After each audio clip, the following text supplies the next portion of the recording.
Imagine losing everything you love in an instant. Your laughter replaced by a desperate silence. Your dreams twisted into a nightmare that stretches on for decades. In 1970, a little girl vanished in the most magical place on Earth, and for 20 years, her mother was left with nothing but a photograph and a question that never stopped echoing in her mind. What happened to my daughter?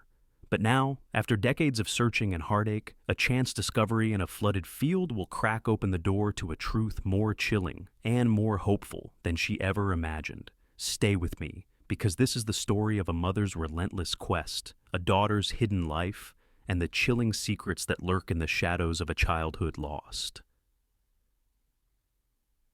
The summer of 1970 had brought an unusual warmth to Southern California, a golden glow that turned Disneyland into a place of dreams for thousands of families streaming through the gates with wide eyes and high hopes. Among them, Marilyn Halberg and her 8-year-old daughter, Charlotte, moved through the crowds hand in hand, their laughter rising above the music of the parade floats. For Marilyn, this trip was more than just a visit to the Magic Kingdom. It was a promise of moments that would last a lifetime, a fleeting pause in a world that too often moved too fast. She held her daughter's hand firmly as they navigated the throngs of visitors, pausing often to marvel at the wonders of Tomorrowland, the grandeur of Sleeping Beauty's castle, and the bright colors of the spinning teacups that seemed to swirl with endless joy. But for Charlotte, it was the characters that captured her heart most of all. She squealed with delight at the sight of the costumed figures wandering the park, the regal princesses in their flowing gowns, the playful chipmunks with their cartoonish grins, and, most of all, the white rabbit with its enormous inviting head and floppy ears. "Mommy, can I take a picture with him?" Charlotte's eyes shone with that bright, guileless wonder that made Marilyn's heart swell. "Of course, sweetheart," she said, pulling out the Polaroid camera she had brought just for this day, its familiar weight a comforting presence in her bag. The rabbit's costume was pristine, white as fresh snow under the sun, its pink eyes glinting in the light. Charlotte stood next to the costumed figure, her blonde hair glinting like sunlight as she beamed up at the camera, one small hand resting against the soft fur of the rabbit's enormous paw. Marilyn took the picture and waited as the film developed, the image slowly emerging like a secret revealed. It was perfect. Her daughter's shy smile, the bright flash of her eyes, and the fantastical figure looming beside her. But in the next moment, as she tucked the photo safely into her bag, she looked down to find Charlotte had slipped from her side. A flicker of panic raced through her as she turned in a slow circle, scanning the crowd. The white rabbit was gone too, disappearing into the sea of faces and laughter that swallowed up the pathways of the park. Marilyn's heart began to hammer against her ribs, the echo of her daughter's laughter replaced by a rising silence that seemed to crush the air from her lungs. She called out, first softly, then louder, her voice cracking with each desperate repetition. "Charlotte?" But there was no answer, no small figure running back into her arms. In that instant, the bright colors of Disneyland dulled to gray. The joy around her became a cruel joke, the laughter of strangers twisting in her ears like the mocking of ghosts. She searched for hours, her voice growing hoarse, her hands trembling as she clutched the photo that had already begun to curl at the edges. Security guards with polite but detached expressions took down her words, their notepads flickering in the sun as they wrote what felt like an epitaph for her daughter's smile. The day that had begun with dreams ended in the sterile glow of a police station, Marilyn's eyes hollow and red-rimmed as she clutched that single photograph like a lifeline. And when night fell, she lay awake in a motel room near the park, her ears still straining for the sound of Charlotte's laughter carried on the wind. But there was only silence. A silence that would stretch on for 20 long years, a chasm in her heart that no amount of time could bridge. And so, the world moved on. The park gates opened each morning to fresh crowds of families chasing memories, while Marilyn clung to a single image of a little girl in a summer dress beside a man in a rabbit costume, an image that became both her comfort and her torment. She would not know until decades later that this brief moment, captured in the soft edges of a Polaroid, held the first clue to the darkness that had stolen her daughter away. For 20 long years, Marilyn Halberg lived in the echo of a moment that had fractured her soul. Each morning, she would wake in the small apartment she had retreated to, the walls of her modest kitchen still carrying the faded scent of the coffee she never finished, the worn linoleum floors a map of every restless night she had paced. It had once been a home filled with laughter and the promise of a future she had built around Charlotte's giggles and bright eyes. But when Charlotte vanished, that future crumbled into a ruin of unanswered questions and sleepless nights. Marilyn had once owned a house with a garden that bloomed in the springtime, roses and peonies she had planted with Charlotte's small hands beside hers. But when the search for her daughter devoured every ounce of her savings, hiring private investigators, printing thousands of flyers, following leads that always ended in heartbreak, the house was the first to go. Piece by piece, her life had been auctioned away until all that remained was this apartment, a place that was never meant to be permanent, but had become a mausoleum of memories. And even here, she could not escape the weight of what was lost. Each time she passed a mother walking hand in hand with her child, the sight cut her like glass. She saw Charlotte in every blonde child, every laughing girl in a dress that could have been her daughter's. She found herself waking at night, the phantom echoes of a child's voice calling her from sleep, only to realize it was just the wind rattling the thin glass of her window. In those early years, Marilyn had kept hope alive with stubborn fury. She had haunted police stations, demanded updates from detectives who had already moved on to fresher tragedies, spent every spare moment scanning the faces of strangers in parks and shopping malls.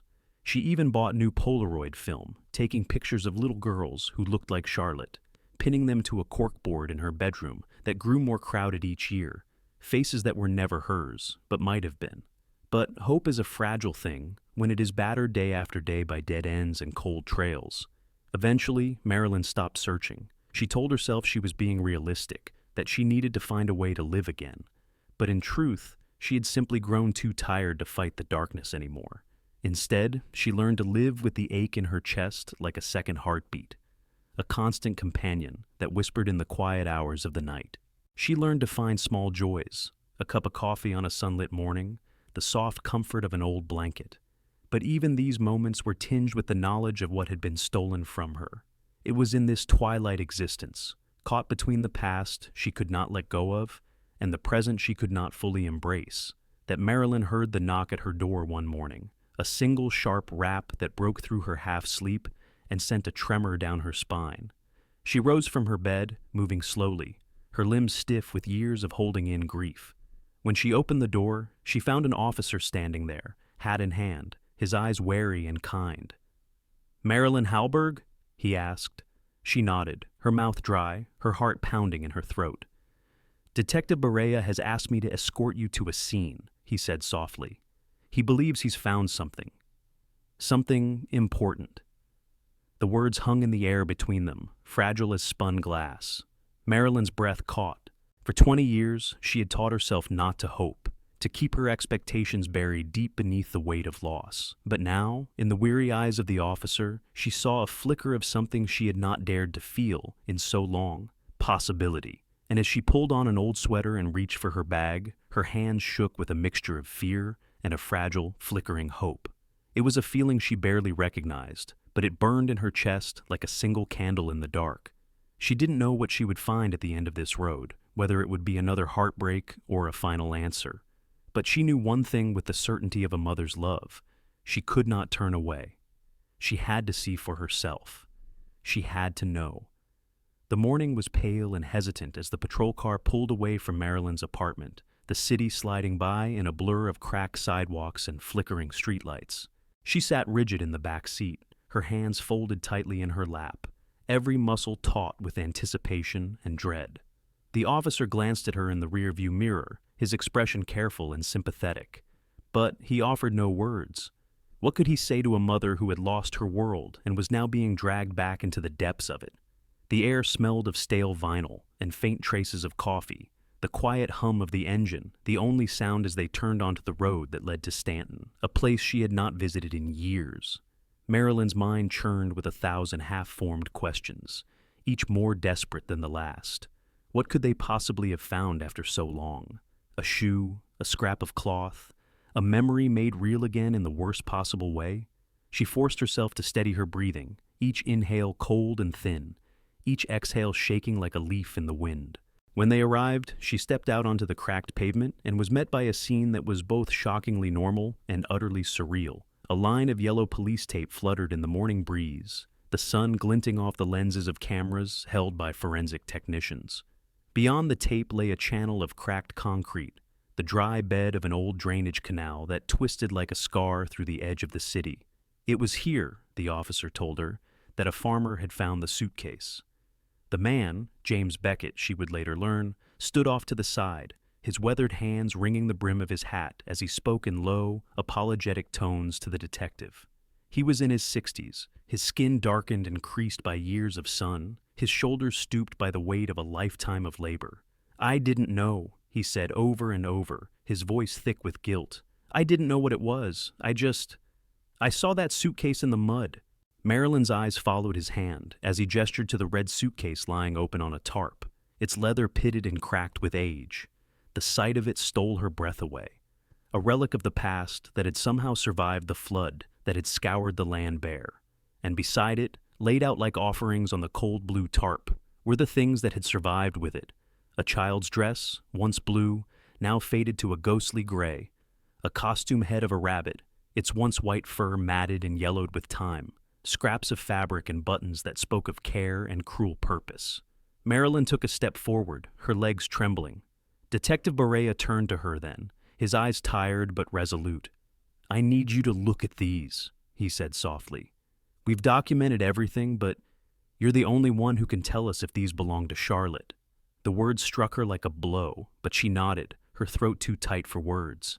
She knelt beside the tarp, her fingers hovering just above the objects, as a technician handed her a pair of latex gloves. She pulled them on, the snap of the elastic harsh in the silence that had fallen over the scene. She reached for the dress first, her heart pounding in her chest as she lifted it with trembling hands. It was heavy with water and time, the fabric stiff and fragile. She turned it over, her eyes catching on a tiny flaw near the hem, a place where the stitching had been redone by a mother's loving hands, clumsy but determined. Tears blurred her vision. "I sewed this myself," she whispered, her voice cracking. "It was hers. It was Charlotte's." She set the dress down gently, as though it were a living thing that could feel her touch. Then her eyes turned to the rabbit head, a grotesque mask of matted fur and hollow eyes. She traced the lines of its face with a single gloved finger, her breath coming in shallow gasps. This was the thing that had taken her daughter from her side, the false face of a predator who had stolen her world. She remembered that day in flashes, the bright sun, the scent of popcorn, the fleeting laughter that had turned to silence. And now, here in the dim light of dawn, she was touching the past with her own hands. Marilyn closed her eyes, steadying herself as the weight of 20 years of grief pressed down on her. When she finally spoke, her voice was a whisper of steel. "This is the proof," she said. "This is the beginning of the truth." And though her heart ached with every word, she felt something else stirring deep within her chest, something that had been dormant for so long it felt foreign. It was resolve. It was the promise she had made to her daughter on the day she was born, that she would never stop fighting to keep her safe. And now, after 20 years of darkness, she would keep that promise, no matter what lay ahead. The ride back to the police station was a blur of flickering streetlights and the low murmur of the radio, but Marilyn barely noticed any of it. In her mind, she was still kneeling by that tarp, still feeling the ghostly weight of her daughter's dress in her gloved hands. Each fiber of the fabric felt like a prayer woven through the years, a testament to the girl she had loved more than life itself.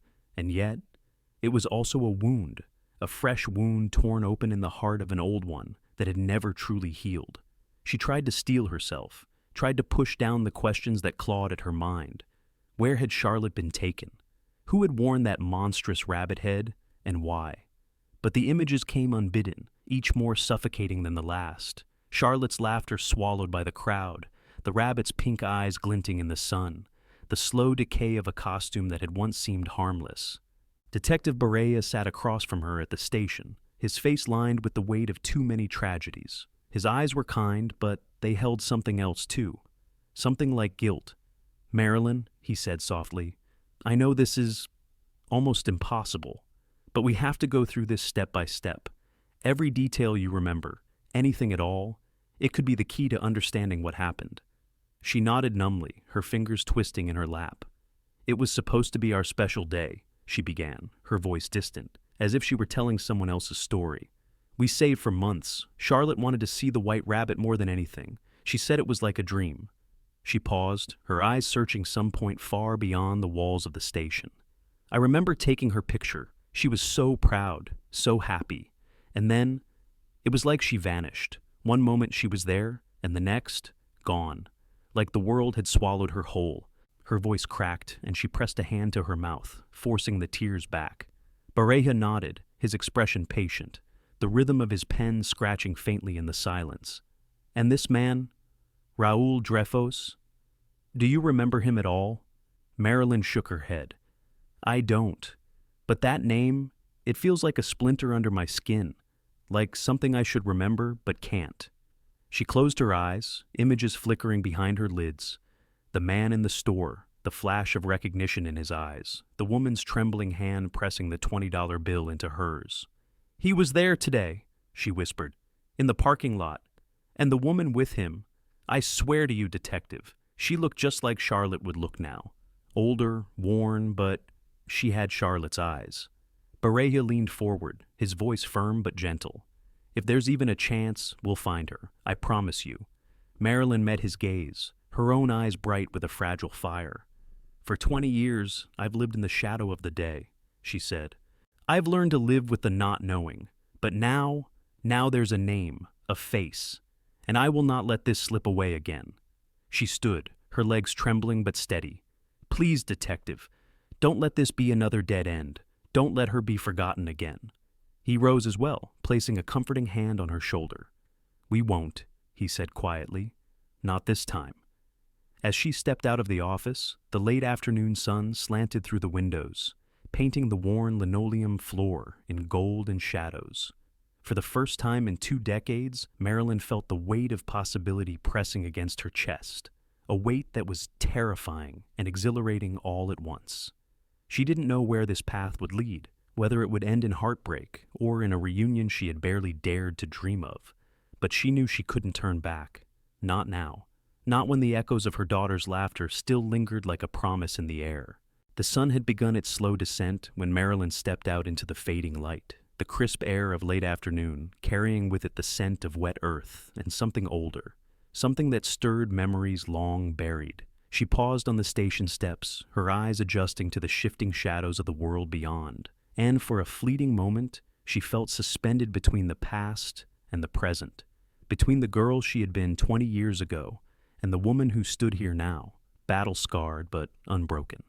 She inhaled deeply, tasting the salt of her own tears mingled with the clean bite of autumn air, and she realized that she hadn't truly breathed in years. Every breath she had taken since Charlotte vanished had been shallow, half-hearted, as if she were afraid that to draw in life again would mean letting go of the memory of her daughter's laughter. But now there was the scent of possibility in the air. Detective Bareja had given her a ride back to her apartment, and as she stepped out of the car, she clutched the photograph he had returned to her, the faded Polaroid of Charlotte and the white rabbit, the edges curling, the color soft and ghost-like. She held it to her chest, feeling the flutter of her heart beneath her palm. In the quiet of her apartment, she laid the photograph on the table and turned on the old kettle, the gentle hiss of water heating a comforting sound that filled the silence. She moved mechanically, filling a chipped mug with steaming tea, her fingers trembling only slightly as she lifted it to her lips. The warmth seeped into her bones, but it couldn't chase away the chill that had settled in her heart. She carried the mug to the couch, the photograph still there like a silent witness. As she sat, she traced the outline of Charlotte's small face with a fingertip, remembering how the girl had giggled as the white rabbit knelt beside her, how she had turned to Marilyn with eyes so full of wonder that it had made Marilyn believe in magic, if only for a moment. That moment was gone, swallowed by the years, but now the past was reaching out to her, demanding to be seen. Marilyn rose again, restless, moving through the apartment like a ghost haunting her own life.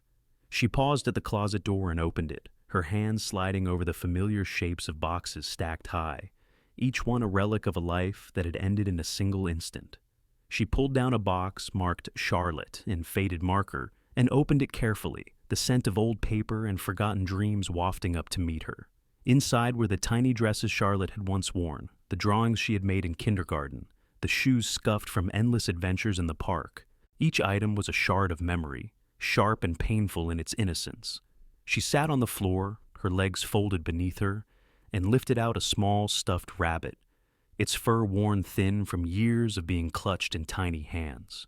She pressed it to her chest, her tears falling onto the soft gray fabric, and for a moment she let herself imagine that Charlotte was there with her, that the years had been a bad dream from which she would soon wake. But the weight of the rabbit in her hands was real as the weight of 20 years of absence that pressed against her ribs. She looked up at the window, the light outside fading into the indigo hush of evening, and she made a silent promise to the daughter she had lost. "I'm not giving up. I'm not done." In the kitchen, the kettle had gone silent, the water cooling in the thin metal pot. Marilyn rose slowly, gathering the box of memories in her arms, and placed it gently on the table beside the Polaroid. She wiped her tears with the sleeve of her sweater and straightened her back. There was still so much she didn't know, so many shadows she had yet to chase away.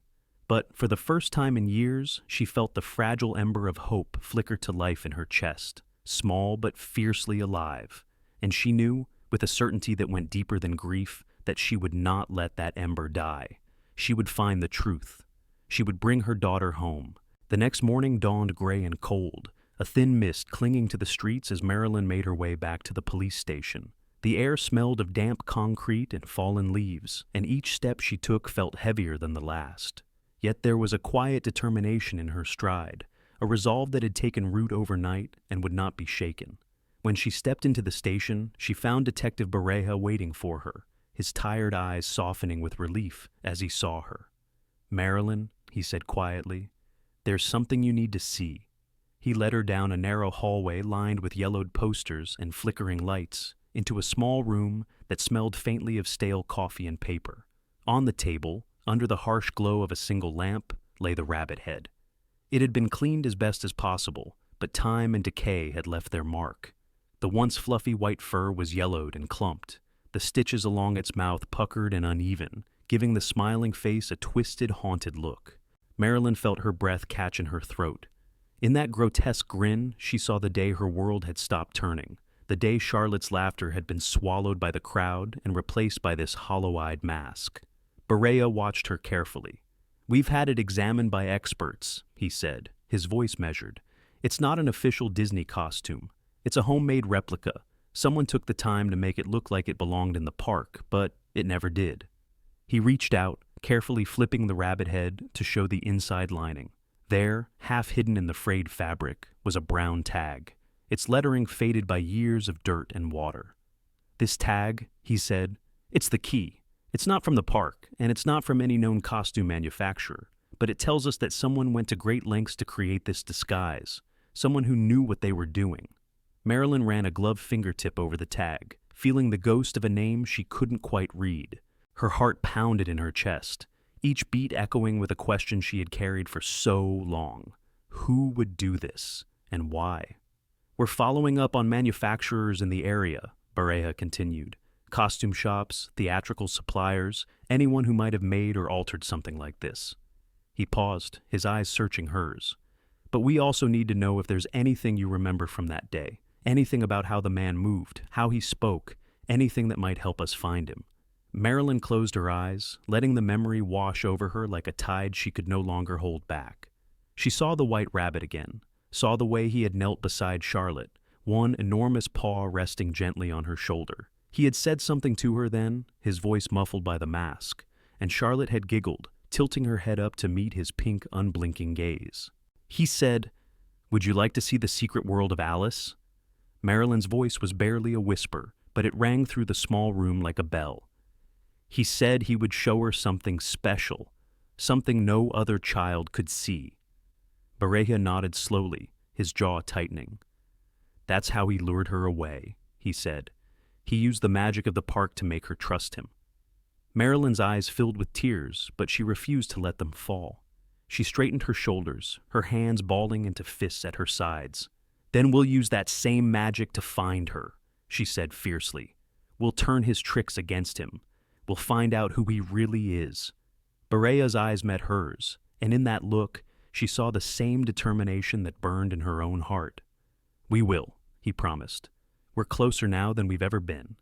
And in that small room, with the rabbit's hollow smile staring up at them, Marilyn felt the first stirrings of something she hadn't allowed herself to feel in years: belief.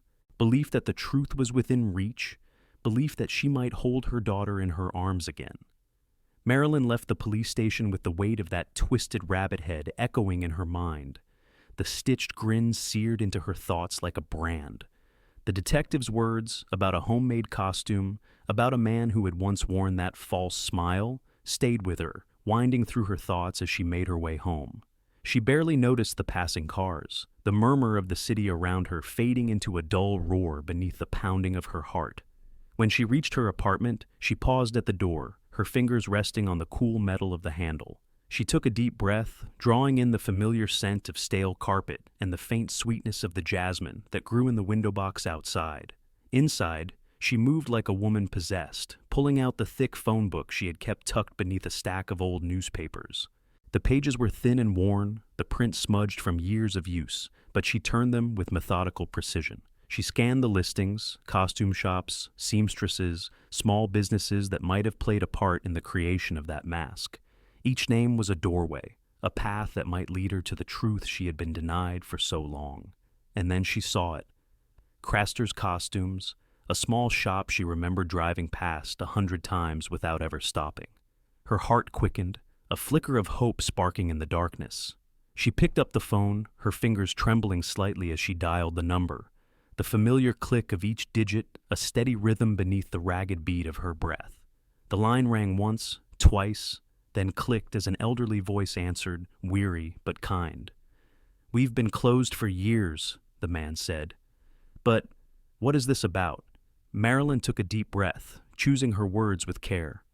"I'm looking for answers," she said softly. "About a costume, one that might have been altered in your shop many years ago." There was a pause on the line, a soft inhale that spoke of memory, of old secrets that had never fully faded. "Come by," the man said finally. "There are things I remember, things that might help." She hung up the phone, her pulse a steady drumbeat of determination.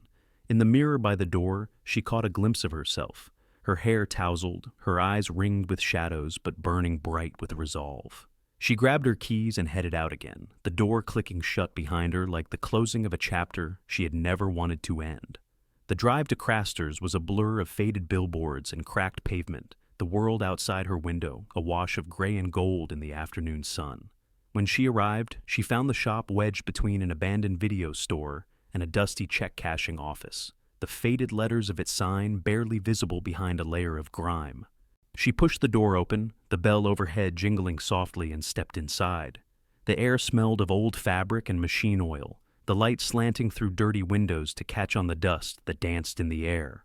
Mannequins stood in silent rows, dressed in costumes from every era, a patchwork of history that felt both comforting and faintly ominous. Elias Craster emerged from the shadows, a thin man with kind eyes and hands that had known decades of careful work. He listened as Marilyn explained, his brow furrowing in concentration. "I didn't make that mask," he said slowly, "but I know the work of those who did. Let me show you something." He disappeared into a back room, the sound of boxes shifting and papers rustling, filling the small shop.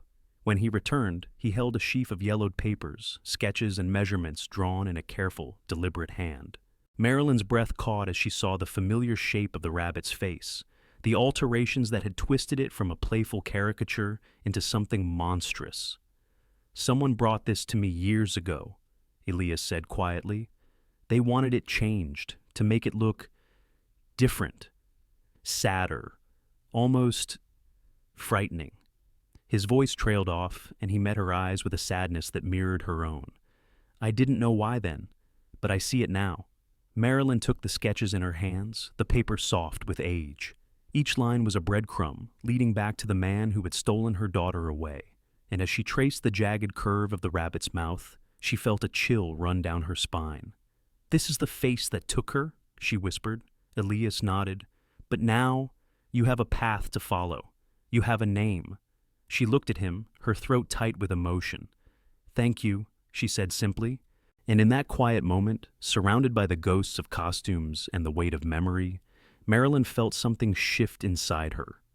A resolve that was no longer just about finding answers, but about reclaiming everything that had been taken from her. Marilyn's heart thundered in her chest as she left the costume shop, the worn sketches of the altered rabbit mask clutched in her hand like a lifeline. The name Elias had whispered to her, Raúl Dreyfus, echoed through her mind with the weight of a revelation. It was a name that felt heavy with significance, like a stone dropped into a still pond, sending ripples of memory and dread outward into the dark corners of her thoughts. She drove in silence, the city around her a blur of headlights and neon, her fingers tight around the steering wheel as she replayed every detail of the morning's conversation. Raúl Dreyfus, a name she had never known, and yet it felt as though it had always been there, lurking in the shadows of her grief. When she reached her apartment, she moved like a woman in a dream, pulling out the old corkboard she had once used to track every lead, every scrap of information that might have led her to Charlotte. She pinned the name there, beside the photographs and the fading flyers, the word written in bold letters that seemed to glow in the dim light of her kitchen. Raúl Dreyfus. She said it aloud, testing the shape of it in her mouth, tasting the bitter edge of it on her tongue. And then she picked up the phone, her fingers dialing the number for Detective Barea, with a calmness that belied the storm raging inside her. When he answered, she wasted no time. "I have a name," she said, her voice steady and sure. "Raúl Dreyfus. He's the one who altered the costume. He's the one who took her." There was a pause on the line, and then Barea's voice, low and urgent. "Marilyn, are you sure?" "As sure as I've ever been," she replied. Elias Craster showed me the sketches, the records. He remembered. It was Dreyfus. She could hear the rustle of papers on the other end of the line, the soft click of a pen against a desk. "All right," Barea said. "We'll run the name through every database we have. DMV, criminal records, everything. If he's out there, we'll find him." "He's out there," Marilyn said softly. "I saw him." She told him about the parking lot, about the woman who had pressed the $20 bill into her hand with a trembling whisper of help. About the way the man, Raúl, had looked at her with eyes that seemed both empty and knowing. "She's alive, detective," she said, her voice breaking. "I know she is." "We'll find her," he promised. "I swear to you, Marilyn, we'll find her." She hung up the phone and stood in the silence of her apartment, the name on the corkboard staring back at her like a challenge. Raúl Dreyfus. The man who had stolen her daughter, who had lived in the shadows of her life for 20 years. But now she had a name, and with it, the power to drag him out of the darkness. She sat down at the table, the old Polaroid of Charlotte beside her, and let herself remember the sound of her daughter's laughter, the way her hair had shone like gold in the sun. She remembered the promise she had made to that little girl, to always find her, no matter how long it took. And as the night settled in around her, Marilyn felt that promise burn brighter than ever before. She would find Charlotte, she would bring her home, and she would not stop until the name Raúl Dreyfus was nothing more than an echo in the past. The following morning, the air was heavy with the scent of rain-soaked asphalt as Marilyn made her way to the Freshfields grocery store. The name Raúl Dreyfus had become a constant drumbeat in her mind, each syllable a promise she would not let fade. She remembered the woman in the parking lot, her trembling hands and the word help scrawled in desperation on the back of a $20 bill. That word was enough. It was everything. As she approached the store, the fluorescent lights cast a pale glow on the glass doors, and she paused, her reflection staring back at her with wide, determined eyes. She pushed open the doors and stepped inside, the familiar scent of produce and warm bread, washing over her like a balm and a challenge all at once. Marilyn moved through the aisles with purpose, scanning every face, every flicker of movement that might lead her closer to the truth. She felt the weight of each passing second, the tension that hummed in the air like a live wire. And then she saw him. Raúl Dreyfus stood at the end of an aisle, his stooped frame bent over a shopping basket.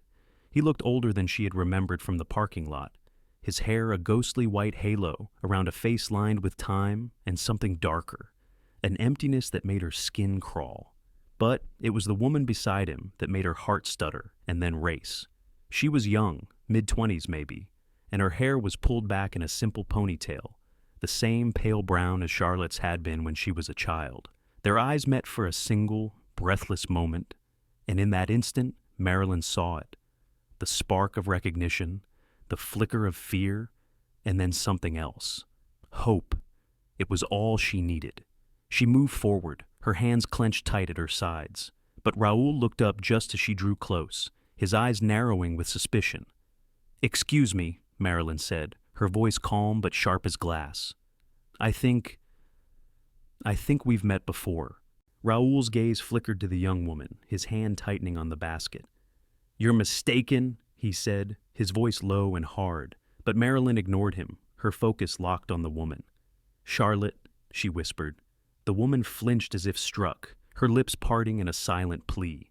Raoul's hand shot out, gripping her arm with bruising force. "We're leaving," he growled, pulling her away, but Marilyn stepped forward, her voice rising. "Charlotte, please!" But Raoul was already moving, his steps quick and sure as he guided the woman away, his back a wall between them. Marilyn's heart hammered in her chest as she watched them disappear down the aisle, the word "help" echoing in her ears. She fumbled for her phone, dialing Detective Barea's number with shaking fingers. "I saw them," she gasped when he answered. "I saw Raoul. And Charlotte, she's alive. She's here."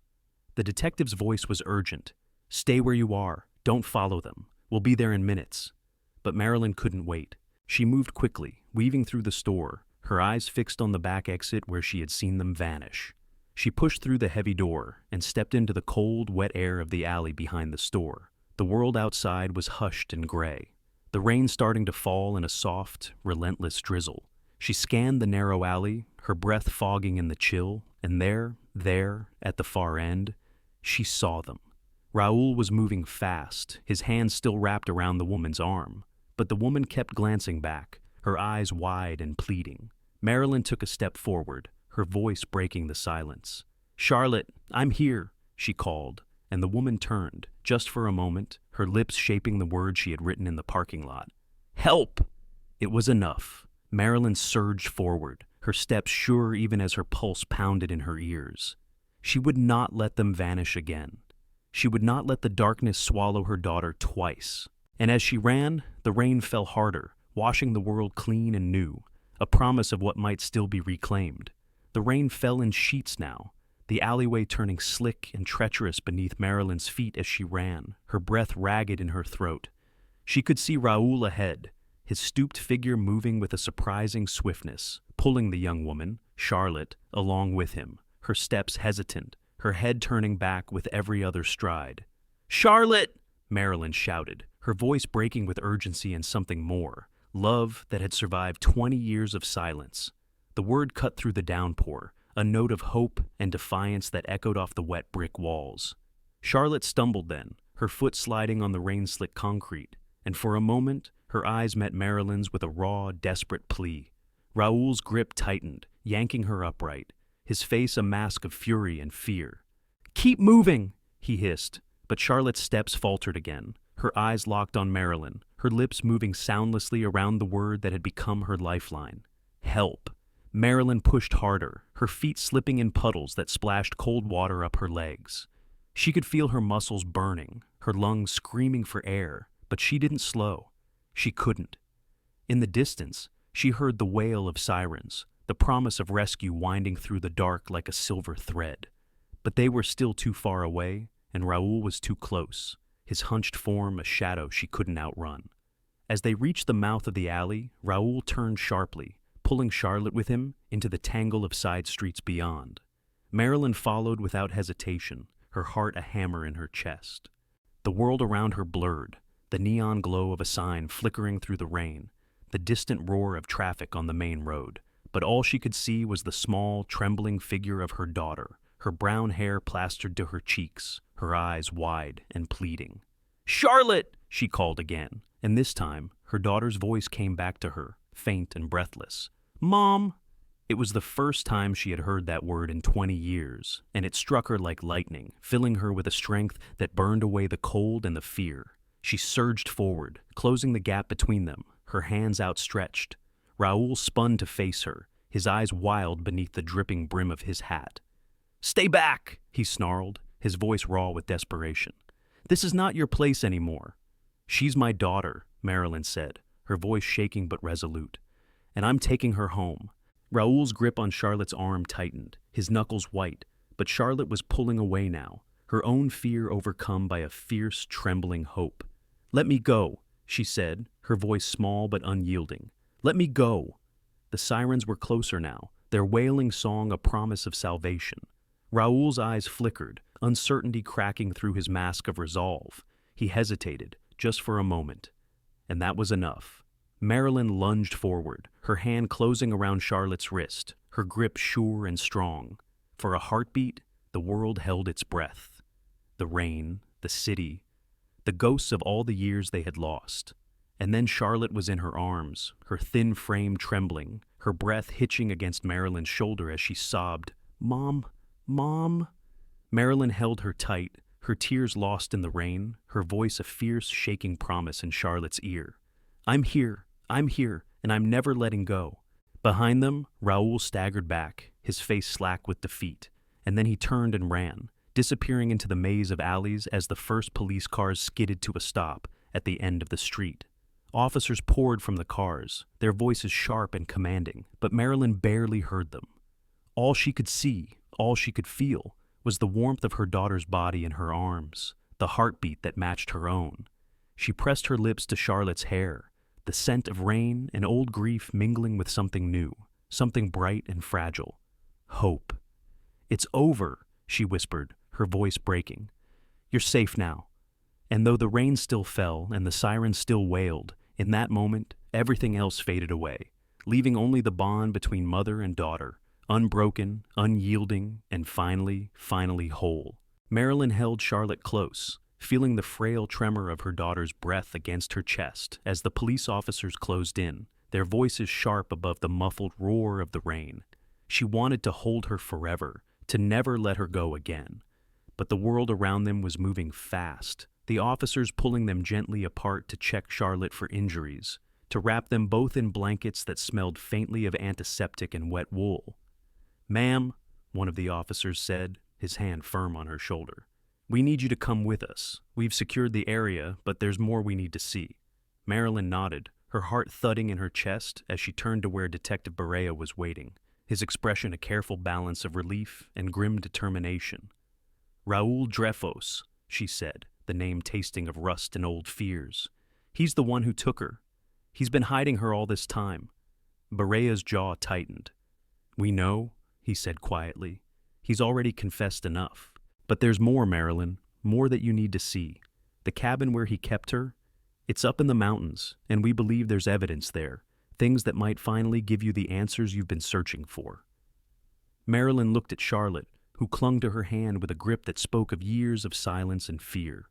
"I want to see it," she said. "I need to see it." The drive up into the hills was long and winding, the rain-slicked roads treacherous beneath the tires of the patrol car. Charlotte sat beside her, wrapped in a blanket, her hair still damp and clinging to her cheeks. She didn't speak, but her eyes never left Marilyn's face, as if she were afraid that if she looked away, her mother might disappear again. Marilyn reached over and took her hand, squeezing it gently, silently promising that she would never let her go. When they arrived, the cabin loomed out of the mist like something from a half-remembered nightmare. The paint was peeling, the porch sagging under the weight of years, and the air smelled of damp wood and rot. A heavy padlock hung broken on the door, the remnants of police tape fluttering in the wind. Detective Barea pushed the door open, his flashlight cutting a pale arc through the darkness. "Stay close," he said, his voice low. Marilyn nodded, her hand never leaving Charlotte's as they stepped inside. The air was thick with the scent of mildew, and something older, something that made her stomach turn. The walls were lined with shelves of canned food, the labels yellowed and curling. A narrow bed sat in the corner, its sheets rumpled and gray with dust. But it was the small details that made Marilyn's breath catch. The child-sized chair pushed up against a scarred wooden table, the faded drawings tacked to the walls, flowers, animals, a small house with smoke curling from its chimney. Charlotte's drawings. "He kept you here," Marilyn whispered, her voice breaking. Charlotte nodded, her eyes dark with memories. "He told me you were gone," she said, her voice soft as the rain outside. "He said there was no one else, that this was the only home I'd ever have." Marilyn's heart cracked open at the words, but she forced herself to keep moving, her eyes scanning the room for anything, any clue, any fragment of the life that had been stolen from them both. In the corner, beneath a tattered blanket, she found a small trunk. The lock was broken, and inside were the remnants of a twisted devotion, a faded photograph of Charlotte at 8, her smile bright and trusting, a child's hair ribbon, carefully folded and placed on top of a stack of old newspapers. "He watched you," Marilyn said, her voice shaking with fury and sorrow. "He watched you and kept you like a secret." Charlotte pressed closer to her side, her small fingers twisting in the hem of Marilyn's coat. "I tried to remember you," she said. "Every night I would close my eyes and try to see your face. But it got harder, year after year." Marilyn turned to her, tears streaking her cheeks. "You don't have to remember anymore," she said fiercely. "I'm here now, I'm real, and I'm not going anywhere." In the dim light of the cabin, surrounded by the relics of a stolen childhood, mother and daughter held each other tight. And in that fragile embrace, Marilyn felt the first true breath of freedom in 20 years. A breath that tasted of rain and hope, of grief and love bound together by the unbreakable threads of a bond that no one could sever. As Marilyn and Charlotte stepped back into the night, the cold air bracing against their flushed faces, the cabin behind them felt like a tomb, its shadows thick with the memories of stolen years. Officers moved in and out of the door, their voices low and urgent, and the faint smell of gasoline in the air prickled at the edge of Marilyn's awareness. She looked up and saw a flicker of movement in the trees beyond the clearing, a shadow slipping between trunks, silent and sure. "Stay here," Detective Barea said firmly, placing a protective hand on Marilyn's shoulder. "We have to secure the area." But Marilyn's heart was already pounding, a wild rhythm of dread and certainty. She knew that shadow. It was Raul Dreyfus, still out there, still clinging to his twisted hold on her daughter's life. And even as the police spread out through the clearing, she could feel the dark pull of his presence like a storm gathering at the edge of her mind. She turned to Charlotte, her voice low and steady despite the fear that clawed at her throat. "Listen to me," she said. "No matter what happens, stay close to me. Don't let go." Charlotte nodded, her eyes wide but resolute, the years of forced silence falling away like autumn leaves.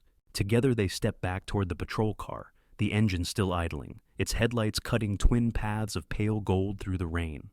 But then, a crack of a branch, a sudden movement at the tree line. Raul emerged, his face pale and hollow in the flickering light, a can of gasoline clutched in one trembling hand. "This ends now," he rasped, his voice a harsh rasp that twisted around the cold night air. "No more lies, no more cages." He struck a match, the tiny flame flaring bright against the darkness, and in that instant, Marilyn saw it all. The years of twisted devotion that had led to this moment, the hunger in his eyes that was as much about control as it was about fear. "No!" she shouted, lunging forward as the match dropped, the hiss of fire catching on the gasoline-soaked boards of the cabin.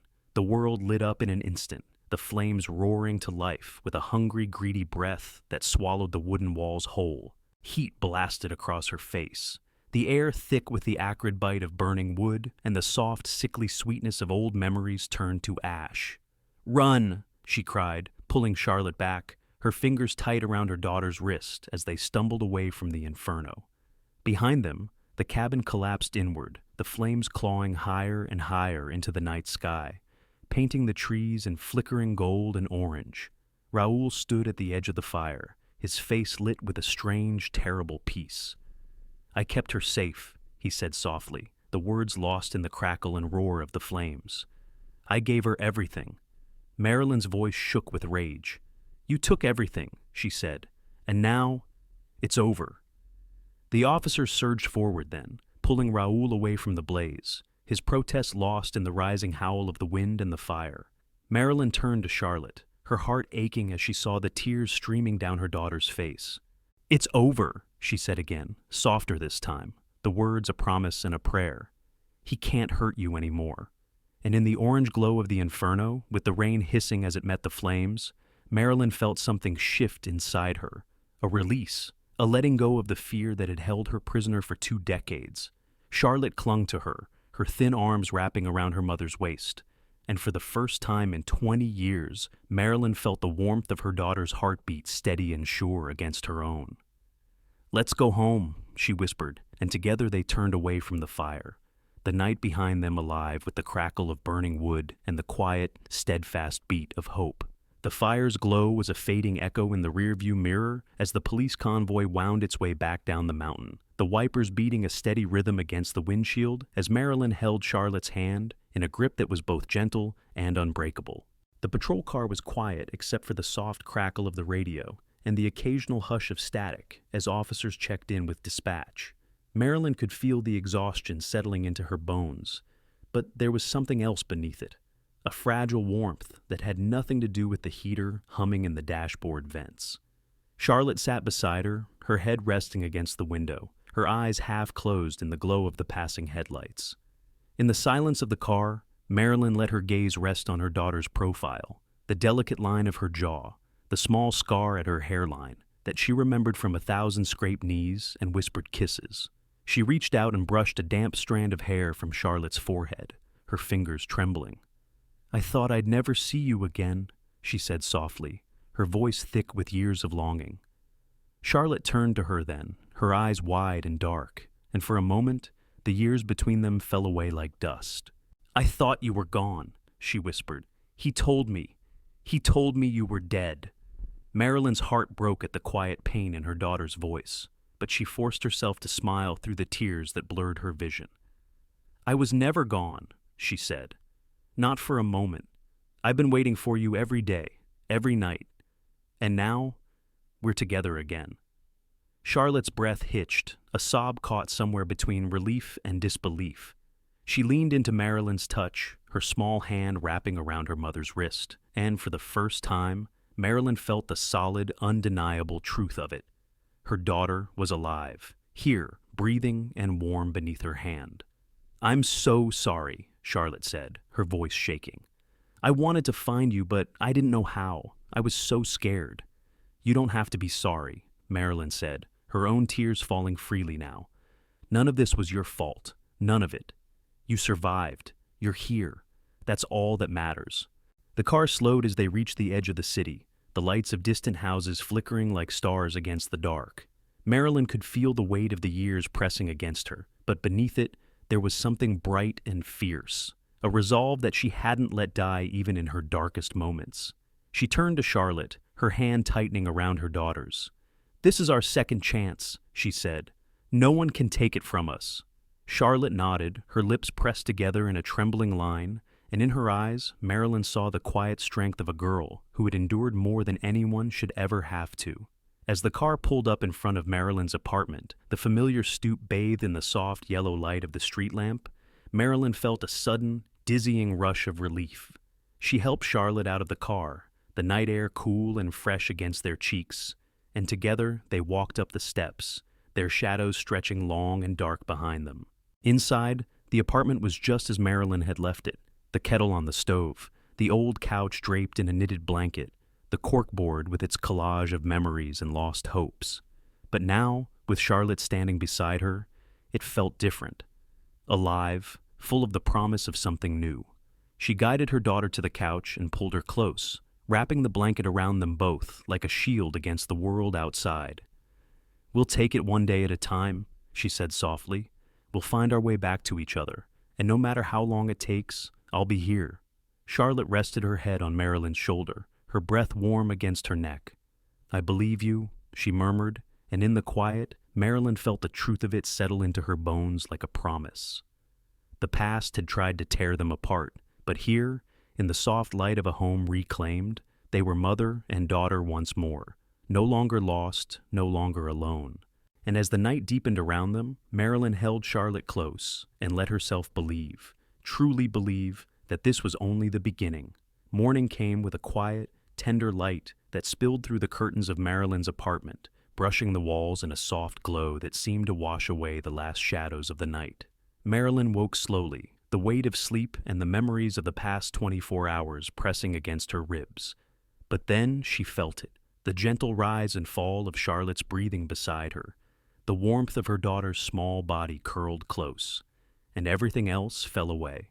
For a moment, she simply watched her daughter sleep, memorizing every detail of the face she had longed for in 1,000 dreams, the curve of her cheek, the small scar at her temple, the flutter of her lashes against her skin. Charlotte stirred, her eyes opening slowly, and for a moment, there was fear there. Fear that this was just another fleeting dream. But when she saw Marilyn watching her, her lips curved into a small, hopeful smile, and Marilyn felt her heart swell with something fierce and unbreakable.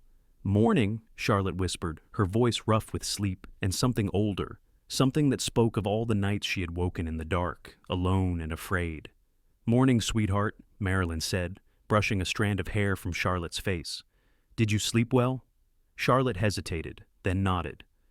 "Better than I have in years," she said softly. It's different, waking up and knowing you're really here." Marilyn's throat tightened, but she forced a smile. "I'm here," she said, "and I'm not going anywhere." They spent the morning moving slowly, like dancers learning the steps of a new routine, making coffee, sharing toast at the kitchen table, the small, ordinary moments that felt miraculous in their simplicity. Marilyn watched as Charlotte traced her fingers over the worn surface of the table, her eyes bright with curiosity and the quiet ache of discovery. "Tell me about everything," she said shyly, her voice almost a whisper. "Tell me about what I missed." And so Marilyn did. She spoke of birthdays and holidays, of the way the jasmine bloomed every spring outside the window, of the friends and neighbors who had kept her going when the world felt too heavy to bear. She spoke of the love she had never stopped feeling, the hope she had never let die. And as she did, she saw Charlotte's shoulders straighten, her eyes growing brighter with every word. Outside, the city moved on, unaware of the quiet miracle unfolding behind the old apartment's walls. But for Marilyn and Charlotte, the world had narrowed to the small, sunlit kitchen, where mother and daughter learned each other all over again. And though there were still scars to mend, still memories that would ache on cold nights, they both knew the truth now. They had survived, and together they would build something new. As the morning sun rose higher, Marilyn took Charlotte's hand in hers, their fingers fitting together like the final piece of a puzzle found at last. "This is our home," she said softly. "It always has been." And in that small, quiet moment, surrounded by the echoes of laughter and the promise of so many mornings yet to come, they both knew it was true. For after all the years of darkness, after all the nights of wondering and waiting, they had found each other again. And this time, nothing in the world could ever tear them apart. And so, as the final embers of the fire died away and the first light of a new day rose over the hills, a mother and daughter stood side by side, no longer haunted by the shadows of the past, but bathed in the promise of tomorrow. Their journey had been marked by fear and darkness, but in the end, it was hope and the unbreakable bond of love that carried them through. Because even after 20 years of silence and separation, some things can never truly be lost. They had found each other again, and this time, they would never let go. Thank you for joining us on this powerful journey.